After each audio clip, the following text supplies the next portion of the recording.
کمک های کشور دوست ترکیه در ولایت بلخ شهر بازار شریف افغانستان ادامه دارد. امروز روز سیوم در ادامه کمک های بنیاد وقف ترکیه شاهد هستیم. اینجا پروژه حضرت بلال جنوب شرق میدان هوایی مزار که چند کیلومتری شهر مزار شریف قرار دارد، در اینجا تعدادی از مهاجرین از ولایت‌های مختلف افغانستان از دست جنگ و ناامنی از خانه‌هایشان جدا شده و در ولایت بلخ پناه بردند. بنیاد وقف ترکیه در ادامه کمک‌هایشان به این مهاجرین که تعدادی از 310 خانواده مواد غذایی رسانیدند. حبیب الله کلانتر این منطقه می گوید بنیاد وقف ترکیه نه تنها مواد غذایی همچنان یک چاه آب در این منطقه جور کردند و از همکاری های کشور دوست ترکیه تشکری می نمایند. جهان سپاس از برادرای ترک ما که برای ما یک چاه آفر کرده. تقریبا 30% مشکل آب ما رفع شده. جهان سپاس تشکری خاص میکنیم از برادرای ترکیه و همچنان در این ماه مبارک رمضان که یک با تعداد 310 فامیل مواد غذایی برشان فراهم کرده.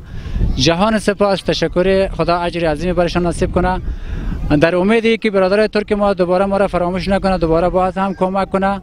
خدا اجر پاداش عظیمی نصیبشان کنه. از ولسوالی بلخ، از ولسوالی سنچارک ما اینجا پراگنده شدیم از جنگ، از جدل. اینجا آمدیم خیر ببینین، خانه آباد.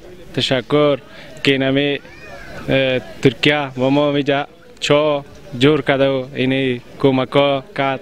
تشکر، یک جهان سپاس. از ولایت سرپول، از قریه، از ولسوالی سنچارک اینجا 2 سال است که ما آب خوردن نداشتیم. خیر ببینین، جهان تشکر که از شما برادرها این چای آب را برای ما جور کردن و ما بسیار تشکری میکنیم. خیر ببینین، جهان سپاس که برای ما کمک میکنه. مسلمانان برادرای ما را فراموش نکنه. دعای ما دعاگو و همیشه برشان هستیم. جهان سپاس. بسم الله الرحمن الرحیم. عبدالرحمن هستم از ولایت بلخ، از ولسوالی شلگره. 2 سال و 6 ماه که ما اینجا مهاجر شدیم. تقریبا همه بنیاد دینات برای ما کمک مستفید کرده. خدا خیر بده. در ماه رمضان پارسال هم برای ما اینا کمک کرده و امسال هم یک القچام برای ما افر کرده که خوشبختانه که ما بسیار مشکلات از آب داشتیم که همه مشکلات آب ما تقریبا 30% حل شده. دکتر عبدالجلیل آلپکرای مسئول وقف دیانت در افغانستان میگوید امسال گروپ دیانت و بنیاد ترک اسلام از آلمان به 1000 فامیل مواد غذایی در افغانستان پلان گذاری شده بود. از همکاری های دیتب مقیم آلمان سپاسگزاری می نماید. Bu sene Almanya Diyanet Türk İslam İşbirliği Kurumu olarak Afganistan'da toplamda 1000 aileye gıda yardım paketi planlaması yapıldı. Ve bu minvalde Almanya DİTİB'ten 2 arkadaşımız buraya geldi. Kendilerinden Allah razı olsun 2-3 gündür birlikte beraber çalışıyoruz, gayret ediyorlar.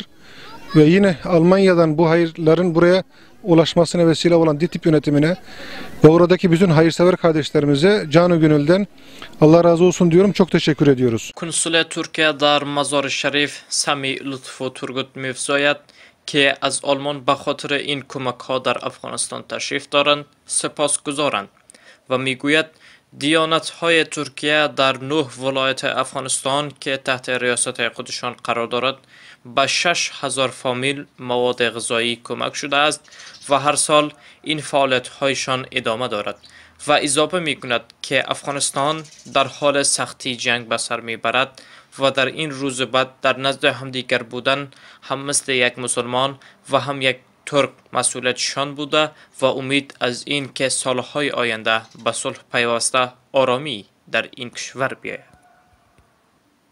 Ben Mezar-ı Şerif Başkonsolosu Semih Lütfü Turgut'um.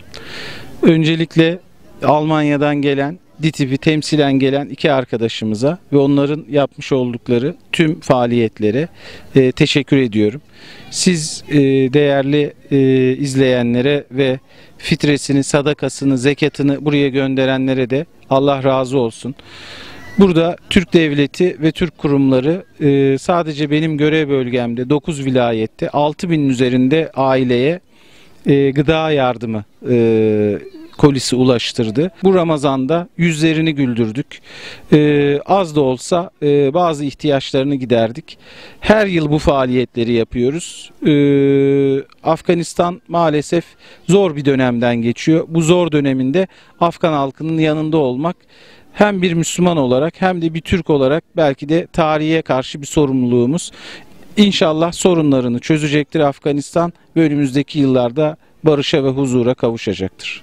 نوریالدین فولاد کارمند وقف دیانت در آلمان و اعضای بنیاد ترک اسلام از آلمان به افغانستان آمده میگوید این کمک ها از سوی ترک ها و از سوی مسلمانانی که در آلمان هستند به افغانستان فرستاده شده که امروز روز سوم است. کمک هایشان هر روز ادامه دارد و امید دارند که در آینده همچنان این کمک هایشان ادامه خواهد یافت. Bu yardımlarımızı Diyanet İşleri Türk İslam Birliği olaraktan vatandaşlarımız, Türk vatandaş, Müslüman vatandaşlarımız zekatlarıyla, fitreleriyle camilerimize bağış yapıyorlar. Biz onları buralara getirip inşallah buralara dağıtıyoruz. Bu 3. gün paket dağıtımımız olacak. Şu ana kadar yaklaşık 750 tane gıda paketi dağıtım yaptı. Almanya'daki hayırsever insanlar karşılıyor. Onların sayesinde oluyor bunlar. Allah yardımcıları olsun. Bizler elimizden geldiğini yapıyoruz. İnşallah bu yardımların devamı gelecektir. Hayırseverlerimiz böyle devam ettiği müddetçe bunun devamı gelecektir inşallah. Sizlerden de Allah razı olsun. Bizlere yardımcı olduğunuz buralarda. Teşekkür ederim. Bilal'da müstakar mı? Şehirde kavimler Türkiye'den mesela bizde komak kılgan komaklarına مثلا biz teşekkürler qilamiz. Qanat darim در اینجا آمدن برای ما مسلمانان کمک کردن. خداوند ذوالجلال برایشان اجر جزیل و اجر کثیر را برایشان نصیب گرداند. اللهم انا نسألك العفو والعافية والمعافاة في ديننا ودنيانا والآخرة.